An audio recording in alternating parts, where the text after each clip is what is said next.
Guerras devastadoras. Gobernantes despiadados.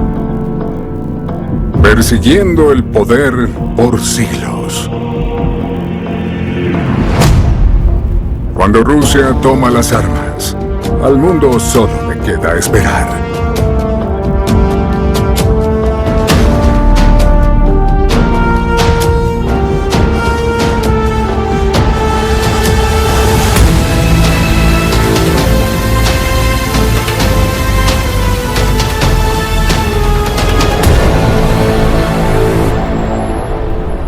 El Kremlin ha sido por siglos el centro del poder ruso.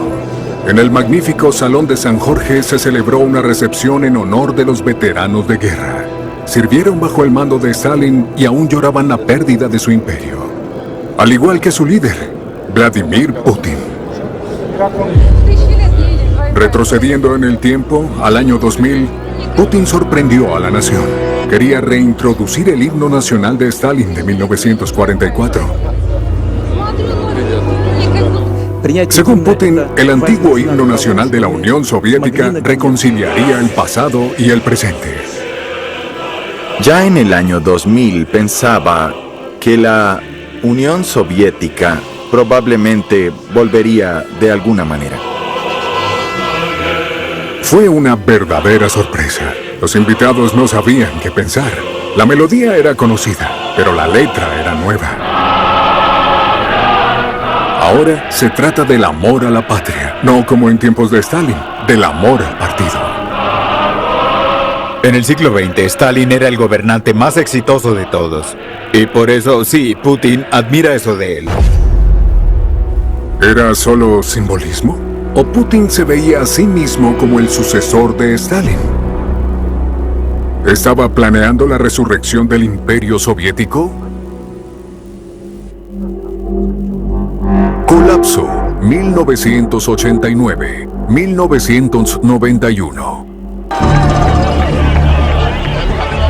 Noviembre de 1989. La caída del muro de Berlín. El líder soviético Mikhail Gorbachev, jefe del gobierno soviético y del partido, permitió que se produjera una revolución pacífica en Alemania Oriental.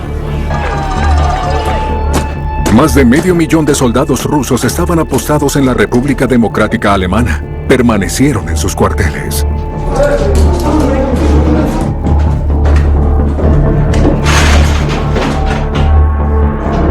El fin del dominio soviético era solo cuestión de tiempo. Gorbachev intentaba desesperadamente mantenerse al tanto de los acontecimientos. En marzo de 1990, la estrella soviética cayó en Vilna, mientras Lituania proclamaba su independencia. El Kremlin respondió con tanques.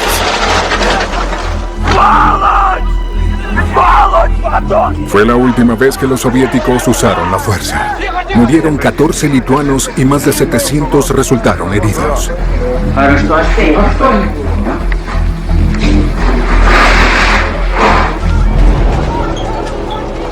Este terrible despliegue militar fue un último intento desesperado de utilizar el violento poder de las armas para mantener en parte a la Unión Soviética tan unida como fuera posible. Los 3 estados bálticos de Estonia, Letonia y Lituania fueron los primeros en abandonar el imperio. Tras las revueltas en Georgia, este país también declaró su independencia y eligieron un nuevo presidente. Pero ahora, los ciudadanos leales a Moscú se levantaban en armas, principalmente en 2 regiones prorrusas. Cientos de personas murieron en enfrentamientos con la nueva Guardia Presidencial.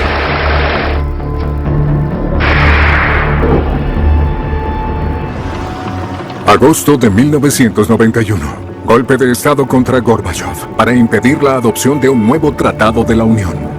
Gorbachev esperaba salvar el Estado soviético concediendo ciertas libertades a las distintas repúblicas. Pero los conspiradores conservadores estaban demasiado apegados a la antigua Unión Soviética y así fue como aceleraron su desaparición definitiva. Era sobre todo la gente que quería aferrarse a la idea de la existencia de la Unión Soviética, así como el personal de la KGB y los militares, los partidarios radicales rusos. Boris Yeltsin, presidente de la República Soviética Rusa, era el hombre del momento. Se opuso al golpe y parecía estar a favor de la democracia.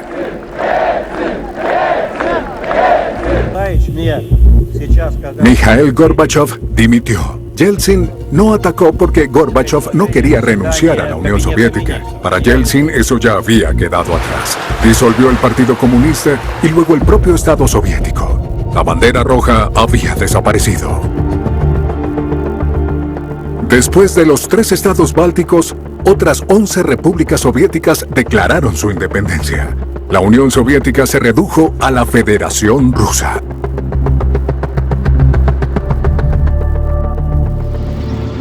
Las tropas rusas abandonaron la antigua Alemania Oriental. Armas y soldados volvieron a Rusia. El gobierno de la Alemania recién unificada pagó a Moscú 12.000 millones de marcos alemanes. Pero el dinero no fue a parar al ejército, sino que se usó para salvar a todo el país de la bancarrota. Ucrania, Bielorrusia y Kazajistán entregaron a Rusia las armas nucleares estacionadas en su territorio. A cambio, el Kremlin garantizó su plena soberanía y la inviolabilidad de sus fronteras. El presupuesto militar en los últimos años de la Unión Soviética se sitúa entre 200.000 y 250.000 millones de dólares. En los años 90, el gasto ruso bajó a menos de 20.000 millones de dólares al año.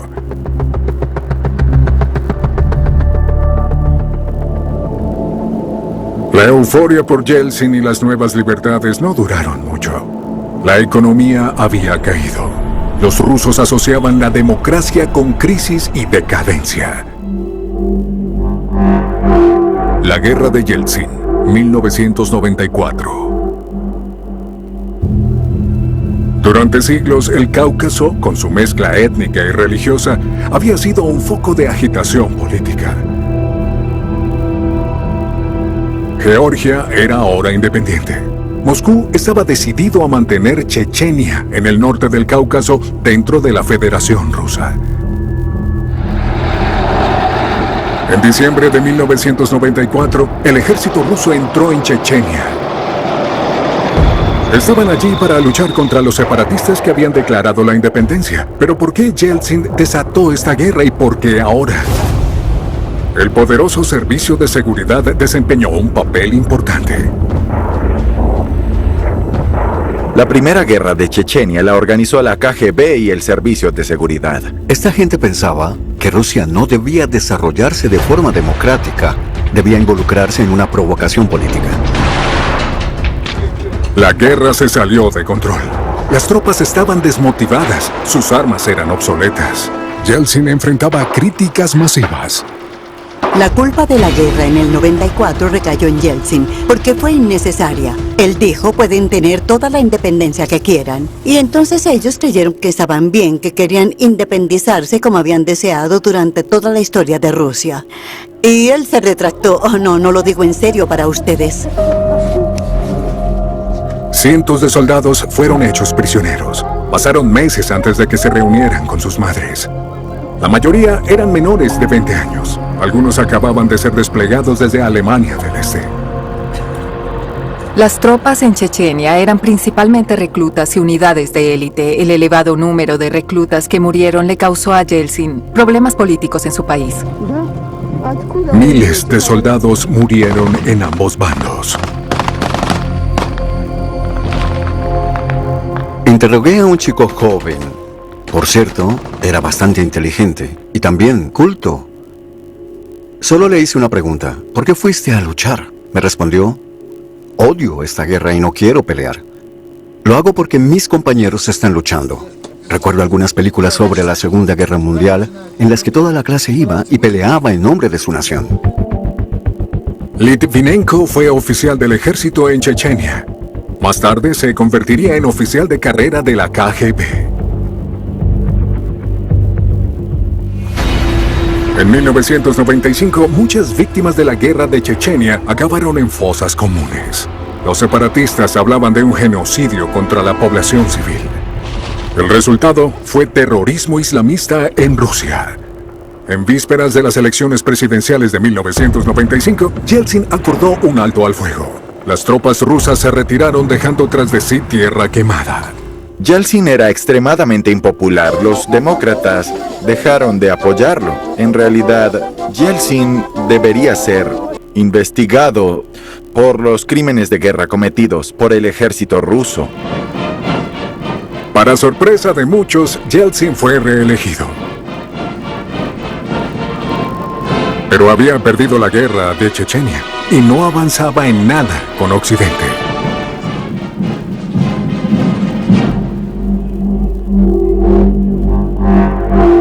Ruptura en torno a la OTAN. Julio de 1990. El canciller alemán Helmut Kohl visitó el Cáucaso. Estaba allí para aprovechar una oportunidad ofrecida por la caída del muro: la reunificación alemana. Mikhail Gorbachev hizo una concesión. Una Alemania unida podía permanecer en la OTAN. Sin embargo, los soviéticos recibieron la garantía verbal de que la OTAN no se expandiría más hacia el este. La existencia de esta promesa sigue siendo objeto de disputa hasta el día de hoy, porque no se menciona en el Tratado 2+4 sobre la reunificación alemana. Por supuesto que no lo pusieron ahí, porque pensaron que con esos apretones de manos, como se hacía en el viejo mundo, sería suficiente. No existe ningún documento que lo registre de esa forma. Era un libre pensamiento en el final de la Guerra Fría. Y George Bush lo dejó más que claro. Por la gracia de Dios, Estados Unidos ganó la Guerra Fría. Buenos días a todos. En la cumbre de la OTAN celebrada en Madrid en 1997, Polonia, Hungría y Checoslovaquia, antiguos miembros del Pacto de Varsovia, fueron invitados a unirse a la alianza. Un grave disgusto para Moscú. El entonces secretario de Defensa de Estados Unidos se oponía a la defensa de la ampliación de la OTAN hacia el este. Es un movimiento demasiado arriesgado porque existe el peligro de que se fortalezcan en el proceso. No deberíamos restregárselo a Rusia ahora en su declive posimperial. La OTAN se deshizo de todas las dudas. Con la adhesión de Polonia, la República Checa y Hungría, el territorio de la alianza se desplazaba hacia el este. ¿Había engañado Bill Clinton a Yeltsin? Nadie engañó a nadie. Rusia se había vuelto débil. Rusia no lo vetó. No dijo de ninguna manera. Quizás podrían haberlo retrasado. Tal vez podrían haber presentado una contraoferta más fuerte, pero fue algo que los rusos no hicieron en el 97. El conflicto sobre la expansión de la OTAN hacia el este afectaría las relaciones entre Rusia y Occidente por años. El ascenso de Putin, 1999. Febrero de 1999, Kremlin. El presidente Yeltsin en una ceremonia de entrega de premios a oficiales. El único hombre vestido de civil era Vladimir Putin. Había ascendido rápidamente en el poder. Tras ser teniente coronel de la KGB en Alemania del Este, llegó a ser teniente de alcalde de San Petersburgo antes de trasladarse al centro del poder en Moscú. Ahora Putin era jefe del servicio de la FSB, sucesor de la KGB. Su equipo de San Petersburgo había llegado con él al servicio de seguridad.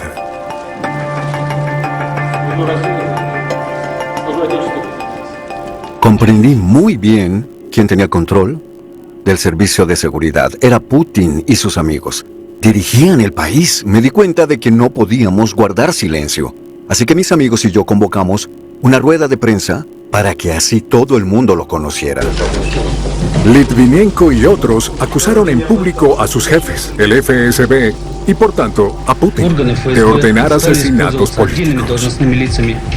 Él respondió que en una ocasión había recibido una orden de este tipo, pero se rehusó. Por temor a la ira del Servicio Federal de Seguridad, Litvinenko y su familia huyeron a Londres.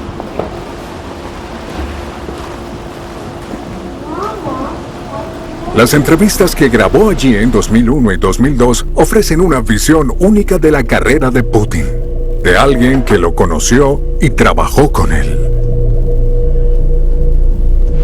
En noviembre de 2006, agentes del FSB atrajeron a Litvinenko al Hotel Millennium de Londres, donde fue envenenado con polonio radioactivo. Semanas después, murió de forma dolorosa.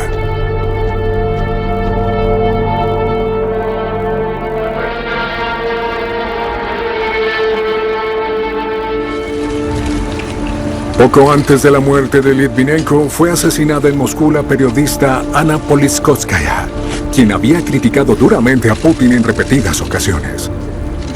El asesinato político había sido siempre el oficio de la KGB. Ahora experimentaba un renacimiento con la FSB de Putin. Con Putin, la FSB asumió algunas de las funciones de las Fuerzas Armadas, en particular la seguridad fronteriza.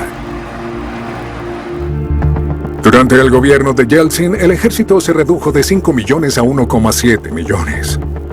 Las filas del Servicio Federal de Seguridad pasaron de 100.000 a 288.000.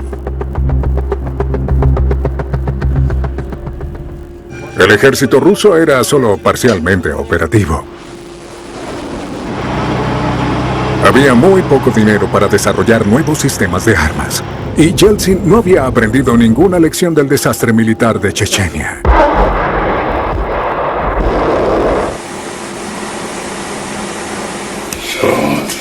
En agosto de 1999 nombró un nuevo primer ministro, Vladimir Putin, apenas conocido más allá de Moscú y San Petersburgo. No se sabía cómo ganaría las próximas elecciones parlamentarias. Parece que el FSB tenía un plan para aumentar su popularidad. Poco después de su nombramiento y con la presunta aprobación de Yeltsin, Putin inició una nueva guerra en Chechenia.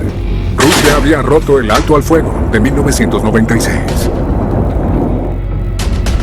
Putin voló sobre Chechenia en un avión de combate. Su posición había mejorado. El hasta ahora anónimo político lideraba la lucha del país contra el terrorismo. Pocas semanas después de su nombramiento, Moscú se vio sacudida por explosiones terroristas en una urbanización. Más de 300 personas perdieron la vida.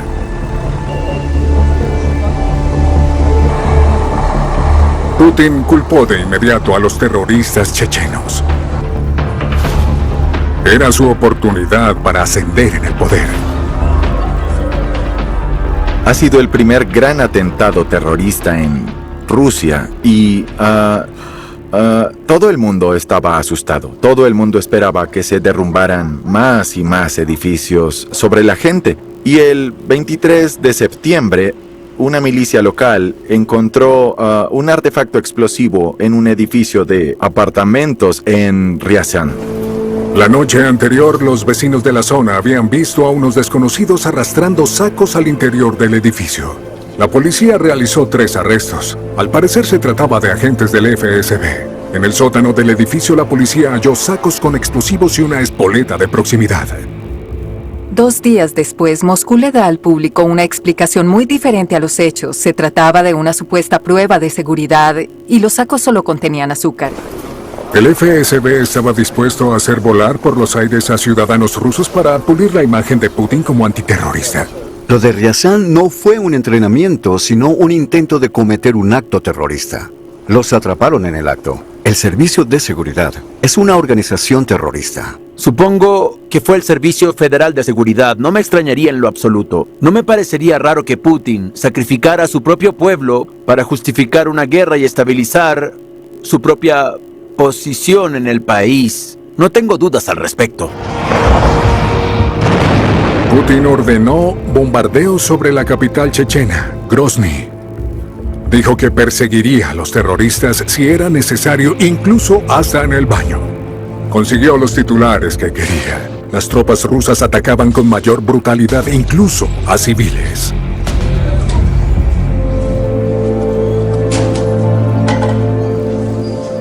Esta forma de hacer la guerra contra la población civil es una tradición larga que ha estado en toda la historia y en realidad está bastante ligada a cómo se ha entrenado el ejército en sí. Es decir, en el pensamiento de que para mantener la autoridad del gobierno en el país, la nación o lo que sea, debe hacerse por la fuerza. Esta política violenta y brutal se aplicó en la guerra chechena de Putin, en la forma en que la ciudad de Grozny fue prácticamente arrasada. Vemos que la brutalidad de esta forma de guerra es el resultado de un fracaso de liderazgo, pero también es una forma aceptada de anarquía, una falta de responsabilidad, porque cualquier crimen cometido no será punible en la propia Rusia. Y por último, esta brutalidad se adopta como una forma de guerra psicológica para minar la resistencia de la población civil tanto como sea posible, así como la de los militares del enemigo. Putin visitaba regularmente a las tropas en Chechenia, elogiaba a los combatientes y repartía regalos. En Rusia, su popularidad no dejaba de crecer. El plan de la FSB estaba funcionando. El pueblo quería un líder así, como él. Lo consiguieron. Lo apoyaron, mataron a gente en Chechenia y todo el mundo guardó silencio. Sus regímenes quebrantaron la voluntad de las naciones. Castro tiene un lado oscuro y reprime sin piedad todos los sectores de la sociedad cubana. De las sombras surgieron quienes devolvieron los sueños de libertad. Un tiro de escopeta acabó con el peor dictador de la historia de República Dominicana. Rebeldes y valientes se convirtieron en cazadores de dictadores. Por History 2, mucha más historia. Jesse era una amenaza para la ideología de Hitler. La historia es cíclica. Hay algunas personas que no confían en la ley. Ya lo he visto una y otra vez. Podemos esperar que el fin de los tiempos comience pronto. La historia nunca termina. Quiero que conozcan al verdadero John Kennedy. Empieza en History 2. Mercado Play es gratis como la instalación del aire. ¿Qué tal, muchachos? ¿Cómo va la cosa? Listo. No. Gratis. Disfruta Mercado Play en tu celular y ahora también en tu TV. Series y películas gratis. ¿Preparado para lo mejor del juego en línea? Apuestas deportivas, hipismo, póker, slot, minijuegos, casino en vivo, animalitos. Juega y gana con apuestasroyal.com. Esto es la carrera Grupo Cinemex. Este 7 de junio, Ciudad Universitaria se convertirá en el escenario de la 14ª carrera Grupo Cinemex. Corre 5, 10 o 15 kilómetros e inscríbete en asdeporte.com o en tiendas Innova Sport e Invictus. En la oficina te dicen Mr. Traductor porque sin él no sobrevives.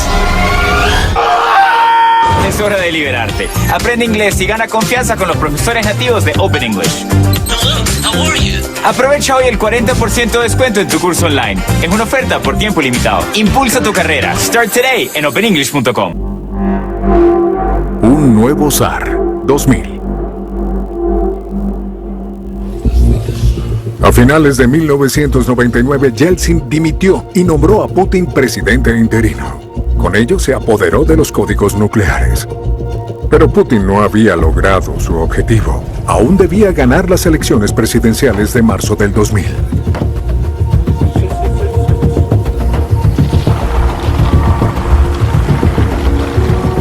La KGB había tomado la decisión de nombrar a alguien que pudieran usar a su favor, alguien que tomara las riendas pero que fuera manipulado por ellos. Y esta persona que eligieron fue Vladimir Putin. Putin era un simple teniente coronel, una especie de don nadie. Fue un cambio cuidadosamente planeado, una transición de poder para que la KGB o el Servicio Federal de Seguridad pudiera recuperar su prominencia y su dominio en Rusia al salir Yeltsin. Tuvieron éxito, por desgracia, para nosotros, y ahora nos estamos enfrentando al problema que se generó por ese éxito.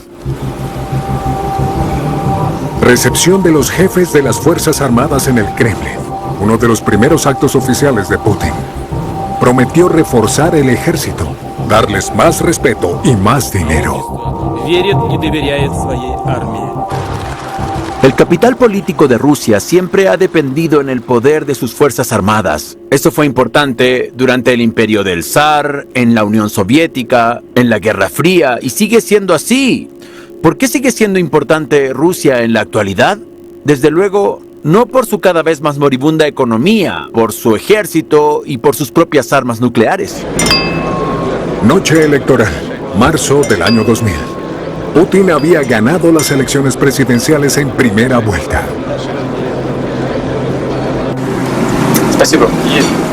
¿Cuál sería el rumbo de Rusia?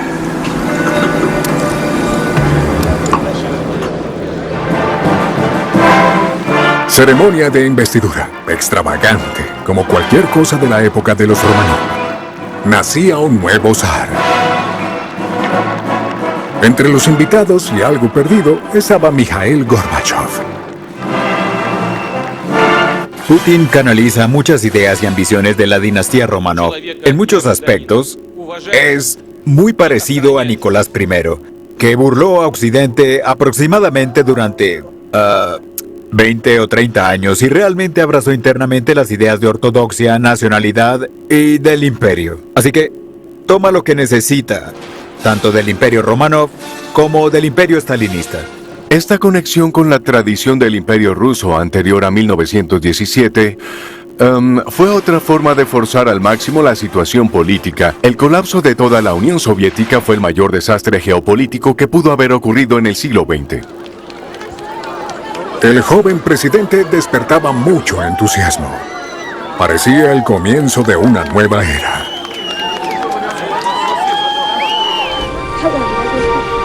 Al mismo tiempo, en Chechenia, seguían llenando fosas comunes con víctimas de la agresión rusa. Más de 150.000 civiles y 25.000 soldados murieron en las guerras chechenas. Putin garantizó la autonomía de Chechenia e instaló en Grozny a un presidente autóctono, Ahmad Kadyrov. Tras su asesinato en 2004, al poder llegó su hijo, Ramzan. Ramzan siguió controlando la mayor parte de Chechenia como delegado violento y brutal de Moscú.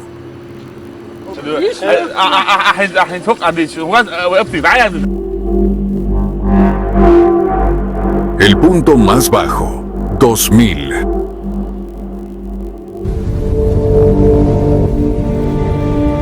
Ceremonia conmemorativa internacional en el mar. El 12 de agosto de 2000, pocos meses después de las elecciones presidenciales, el submarino nuclear ruso Kursk se hundió al estallar uno de sus propios torpedos. El Kursk era el orgullo de la Marina rusa. Murieron sus 118 tripulantes.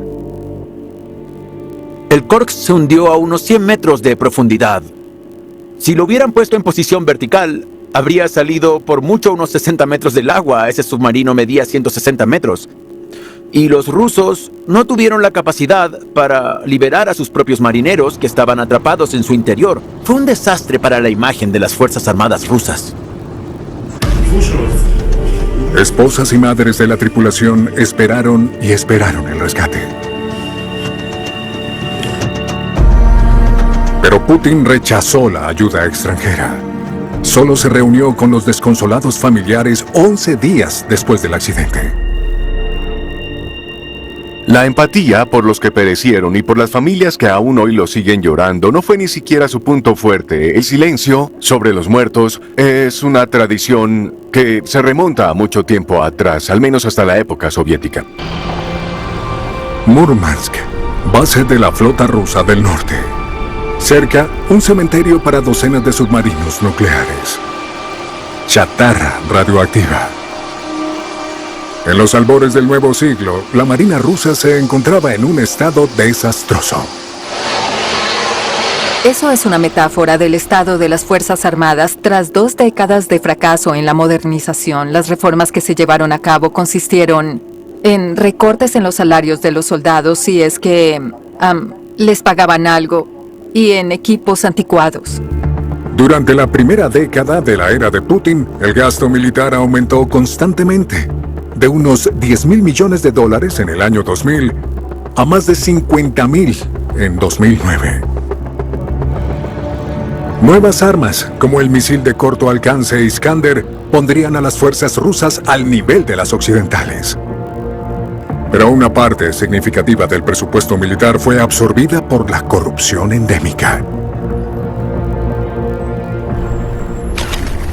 Junio de 2001. Primer encuentro entre el nuevo hombre del Kremlin y un presidente estadounidense. George W. Bush estaba encantado. Miré al hombre a los ojos. Me pareció una persona muy directa y de confianza. Pude percibir la esencia de su alma. George Bush lo miró a los ojos y vio su alma, lo cual me resulta extraño porque los ojos de Putin son impenetrables. Era un hombre joven y desconocido en ese entonces, y esto jugó un papel muy positivo para él, al llegar a ser aceptado por la comunidad occidental y además por los líderes occidentales. En septiembre de 2001, Putin se dirigió al Parlamento en Berlín, en alemán. Su presentación de una nueva Rusia abierta al mundo recibió gran ovación. Era un nuevo comienzo a una fantasía fríamente calculada. El verdadero Putin es un matón de la FSB, siempre lo ha sido y siempre lo será. Una vez que estás en un servicio de seguridad de este tipo de gobierno y haces la clase de cosas que él hacía incluso en Alemania del Este, que tiene que ver con la infiltración, la manipulación, la propaganda y el espionaje, y esta gente aprende desde el principio a disfrazar sus verdaderos sentimientos y sus intenciones. Durante el día conmemorativo de la victoria sobre la Alemania nazi en 2002, Putin prescindió de una gran exhibición de armamento. Era más bien un festival para los veteranos del ejército. En cualquier caso, el Ejército Rojo no tenía nada nuevo que mostrar. El ambiente era pacífico.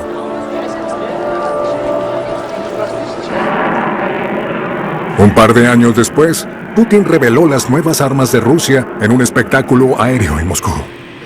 Las fuerzas aéreas estadounidenses fueron invitadas para ver la nueva fuerza y confianza de los militares rusos.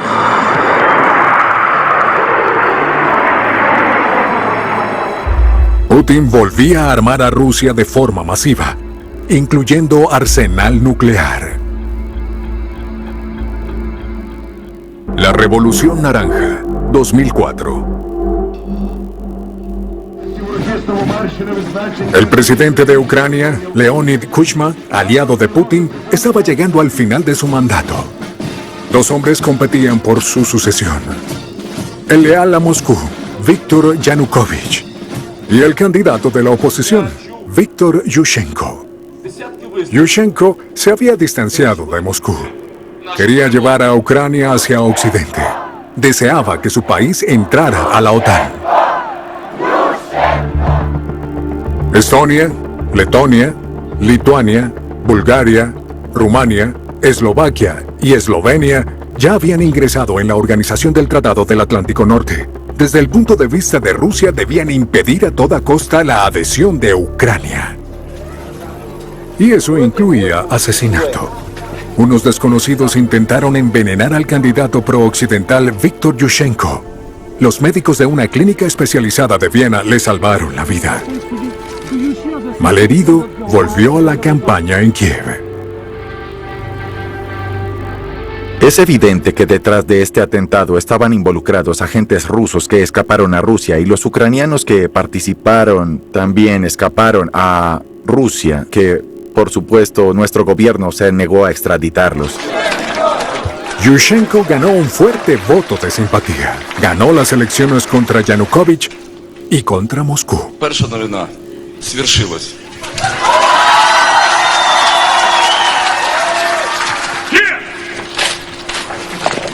Enero de 2005. Toma de posesión del nuevo presidente ucraniano. Pero su tan aclamada Revolución Naranja quedó estancada. Ucrania seguía siendo corrupta y muy polarizada. En febrero de 2007, Putin viajó a la Conferencia Europea de Seguridad de Múnich. El tono de su discurso fue extremadamente contundente. Occidente ignora los intereses de Rusia. ¿Es este el nuevo orden mundial? Se quejó una vez más de la promesa incumplida de no ampliar la OTAN hacia el este. Se quitó la máscara y empezó a mostrarse realmente enfadado. Pero, una vez más, era solo parte de su entrenamiento con la KGB. Ellos son amables si es necesario serlo, pueden ser terribles si es necesario que sean así, y pueden ser peligrosos y están dispuestos a matar, si así se les llega a exigir. A Putin lo que más le preocupaba eran los supuestos peligros para la seguridad de Rusia. Pero en realidad se trataba de la supervivencia de su régimen. Esta foto de grupo secreta de 2008 muestra a los altos cargos del Servicio Federal de Seguridad, los gobernantes de facto de Rusia.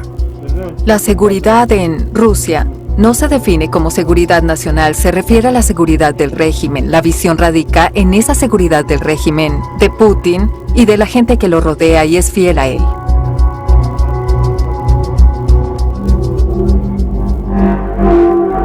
Ataque a Georgia, 2008. Abjasia y Osetia del Sur, dos provincias prorrusas de Georgia, luchaban por su independencia. En agosto de 2008, un ejército ruso invadió Georgia para ayudar a Osetia del Sur a luchar contra las tropas georgianas. Una demostración de poder dirigida a la OTAN que desde hacía tiempo tenía en el punto de mira a Georgia y Ucrania como futuros miembros de la alianza. Habían dicho que ambos países podrían ser miembros de la OTAN algún día. Los dirigentes rusos ya sabían lo que debían hacer, había que impedirlo, no encajaba con la imagen de Rusia como una gran potencia, con toda la influencia que ejercía. Poco después de la guerra, el Kremlin reconoció a Abjasia y a Osetia del Sur como estados independientes, la misma política que más tarde usarían en Ucrania. El ataque de Rusia a Georgia se realizó principalmente a través de territorio abjasio y osetio. Esta fue la primera vez desde el colapso de la Unión Soviética en que las fuerzas rusas se usaron en el extranjero. No ocurrió nada. Occidente no reaccionó ante esta invasión. Y para Putin, esto fue una especie de invitación a seguir adelante. La mínima reacción internacional a su invasión de Georgia animó a Putin a considerar una mayor expansión de su poder por la fuerza. Al cabo de unos días, el ejército de Putin se retiró de Georgia, pero las pérdidas fueron elevadas. Se calcula que hubo 1.500 muertos en ambos bandos. Los rusos se dieron cuenta que podían obtener una victoria rápida en 5 días, pero no porque sus fuerzas fueran superiores, sino porque superaban en número a su enemigo. Esa fue su excusa para llevar a cabo reformas militares que habían sido propuestas hacía tiempo. Reducen masivamente el número de reclutas y comienzan a profesionalizar el ejército. Siguen habiendo reclutas, pero el ejército está formado principalmente por soldados de carrera que pueden llevar a cabo operaciones de alta tecnología. Se invierte mucho dinero en la marina, en las fuerzas aéreas y en operaciones especiales. Tras la guerra de Georgia, el gasto militar ruso pasó de 51.000 millones de dólares anuales a más de 80.000 millones en 2013 y 2014, justo antes del ataque a Ucrania. De 2008 a 2014, las Fuerzas Armadas de Rusia se convirtieron en un elemento central de la política exterior, hablando de diplomacia de metal pesado que era coercitiva con medios militares.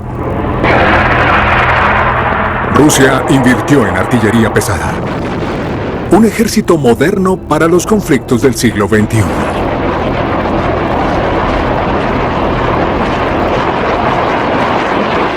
Desde 2007, Rusia también practica la guerra cibernética. Cuando las redes informáticas de Estonia colapsaron, fue el primer despliegue conocido en el extranjero de ciberfuerzas rusas. El enemigo es Occidente, y hay que combatirlo a todos los niveles. Ya no se trata solamente de una cuestión para los militares rusos, sino para toda la sociedad rusa, para que todos apoyen. Entonces hay ofensivas mediáticas y otras técnicas más modernas que no jugaron ningún papel en las guerras de la Unión Soviética, ni mucho menos en el Imperio zarista. Putin también buscó el apoyo de la Iglesia Ortodoxa rusa, dirigida desde 2009 por el patriarca Kirill. Es uno de los influenciadores de un resucitado gran imperio ruso. El patriarca Kirill habla y predica bastante sobre el llamado mundo ruso. Eso lo convierte en uno de los principales ideólogos que tiene el régimen de Putin, y ese concepto va mucho más allá de las actuales fronteras políticas. Ucrania, de entre algunos ejemplos, forma parte de él. También lo es Bielorrusia y las regiones con una alta proporción de prorrusos en los países bálticos alrededor de Kaliningrado.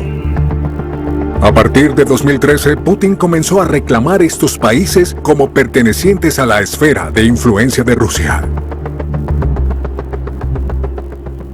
No se trata de esta o la otra o aquella religión. Creo que en realidad se trata del hecho de que Putin está poniendo marcas, advertencias. Estoy en contra de Occidente. Estoy creando otro mundo. Aunque su economía y tamaño de la población no lo justificaran, la Rusia de Putin quería ser una superpotencia, en pie de igualdad con Estados Unidos. Guerra en el Maidán, 2014.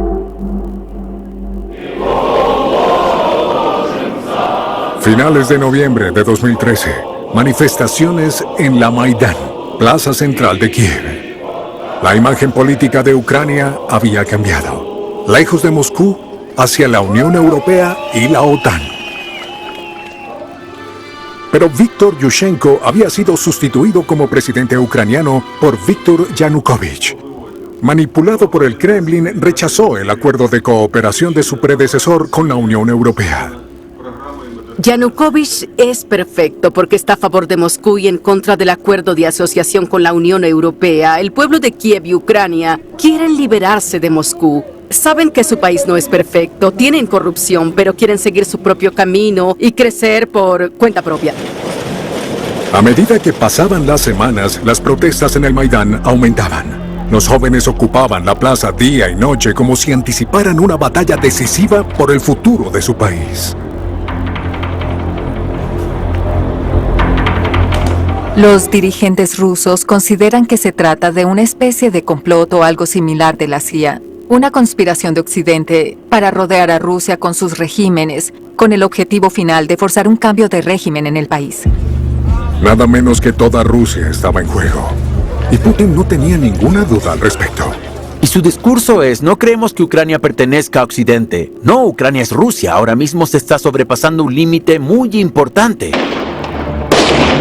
La guerra comenzó el 18 de febrero de 2014.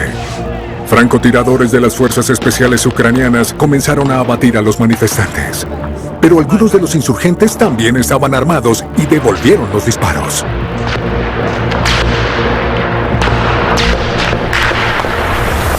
Putin estaba ofreciendo a Yanukovych el uso de la fuerza para controlar la situación, y por eso, con ayuda de Rusia, algunos francotiradores simplemente empezaron a disparar a la multitud. Es muy probable que en ese momento, cuando ocurrió todo, los especialistas de los servicios de seguridad rusos estuvieran trabajando como agentes provocadores para atizar la violencia a favor de ellos, pero los ucranianos utilizaron sus armas para defenderse.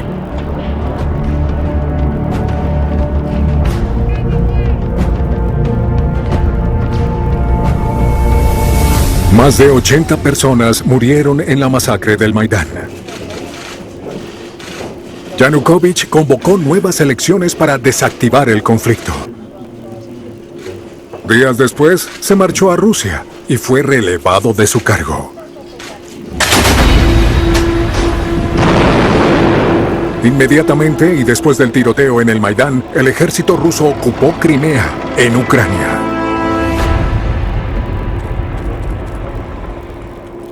Putin aprovecha esta increíble oportunidad del vacío de poder que surgió por los giros políticos de Ucrania para apoderarse de Crimea. Crimea tiene gran importancia geoestratégica porque Crimea es y será la perla del imperio, y él no dudó en recuperarla para Rusia. Crimea había sido territorio de Rusia desde la victoria de Catalina la Grande sobre los otomanos. Pero en 1954, y tras la muerte de Stalin, el entonces secretario general soviético Nikita Khrushchev regaló Crimea a la República Soviética de Ucrania. Los soldados rusos, sin insignias en sus uniformes, los llamados hombres verdes, apenas si encontraron resistencia.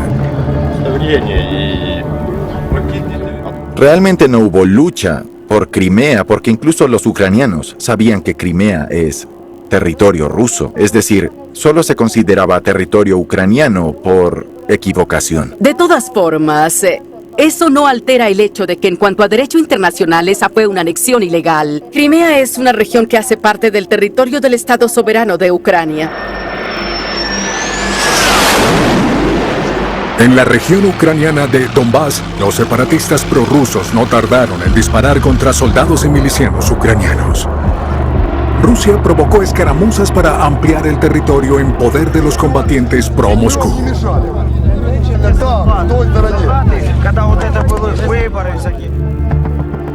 Rusia ocupó Crimea en febrero de 2014, al tiempo que inició una guerra por poderes contra Ucrania en las regiones de Lugansk y Donetsk, en el Donbass.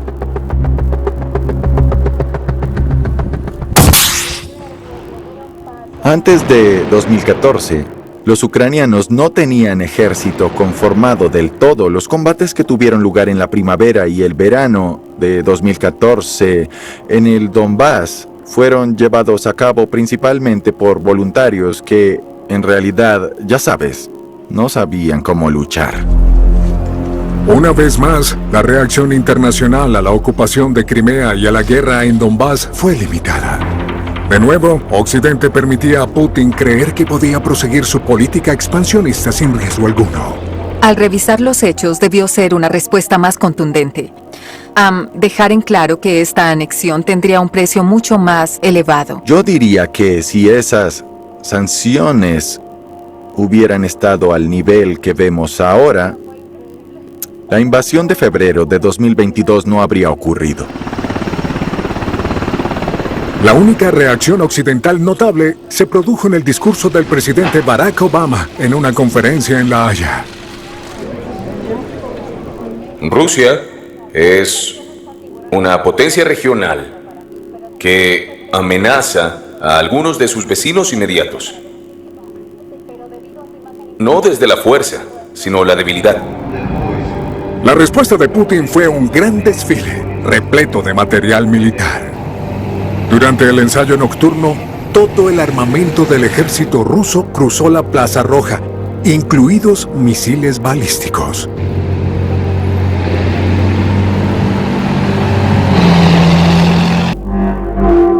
Ensayo General, Siria, 2015. Alepo. En septiembre de 2015, la aviación rusa intervino en la guerra civil de Siria. Fue un poderoso gesto con consecuencias devastadoras, especialmente para la población civil. Oficialmente, la campaña formó parte de la lucha internacional contra los fundamentalistas islámicos. En realidad, Putin también estaba ayudando el régimen de Assad contra la oposición armada que recibía ayuda de Estados Unidos. Los rusos utilizaron a Siria primero para bombardearla y así regresar al escenario internacional y luego para ganar importancia a nivel mundial, y también la utilizaron para probar todas sus armas. Putin y sus generales continuaron la campaña en directo en una pantalla gigante. Permitió la entrada de cámaras occidentales. El mundo entero debía ver lo poderosa que se había vuelto la Rusia de Putin. Se vuelve evidente que ya no se trata solo de Siria, se trataba de una confrontación con una OTAN armada hasta los dientes. La idea era básicamente demostrar la capacidad de Rusia para librar una guerra en pleno siglo XXI. Una guerra inmensa contra Occidente. En Siria, los rusos continuaban atacando de forma deliberada a la población civil. Se trataba de un crimen de guerra, exactamente igual que en Chechenia 20 años atrás.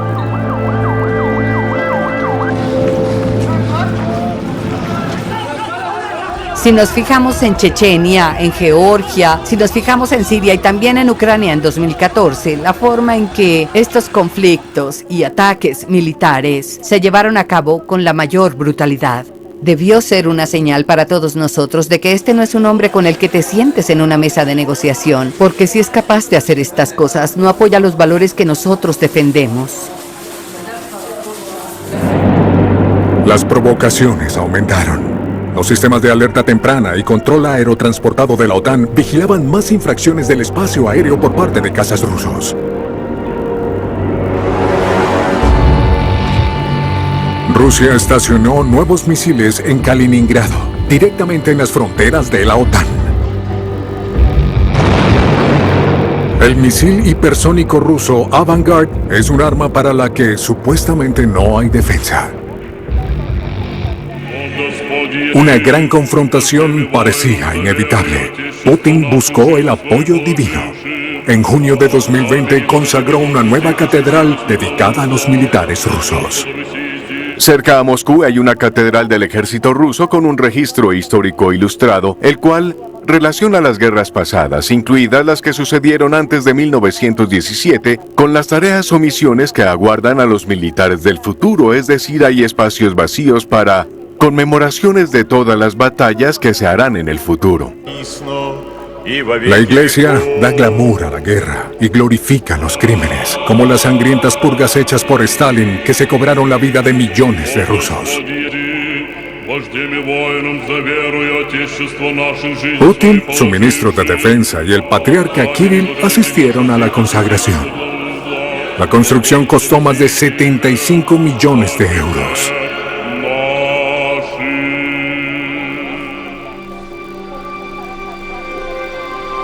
Un mural conmemorativo de la repatriación de Crimea, en homenaje a Putin y su camarilla, seguía incompleto en el momento de la consagración. Quiere pasar a la historia como una figura, como Pedro el Grande o como Stalin. Para él su propio ego y su propia importancia individual en su idea mítica de la historia del mundo son más importantes que la realidad. Mucho me temo, paralelamente a Hitler en el búnker, que no va a ser capaz de ver la realidad de la situación. Gloria a las Fuerzas Armadas de Rusia. Rusia quiere recuperar su imperio. Ese ha sido el objetivo del exoficial de la KGB, Vladimir Putin, durante más de 20 años.